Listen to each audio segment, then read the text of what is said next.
Selain meresmikan pasukan penindakan anti kotor atau Pakandato, juga diserahkan sebuah smartphone untuk melaporkan kondisi lingkungan di kelurahan. Pakandato merupakan upaya pemerintah Kota Makassar untuk mewujudkan lingkungan bersih dan penerapan perda sampah. Petugas pengawas sampah nantinya akan berkeliling kelurahan untuk memantau perilaku masyarakat dalam membuang sampah. Wali Kota Makassar sebelumnya menggunakan nama program polisi sampah. Karena menuai reaksi dari sejumlah kalangan, akhirnya diganti dengan Pakandato.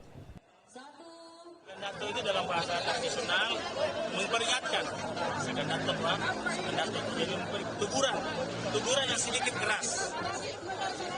Lain kalau bilang kubaji kok, kalau kubaji itu lebih keras. Pakandato itu peringatan, sentilan, smartphone, tapi tidak ada anggarannya. Saya akan cari CSR-nya. Jadi setiap orang dapat 1 unit. Satu smartphone karena saya mau betul-betul mobilisasi mereka.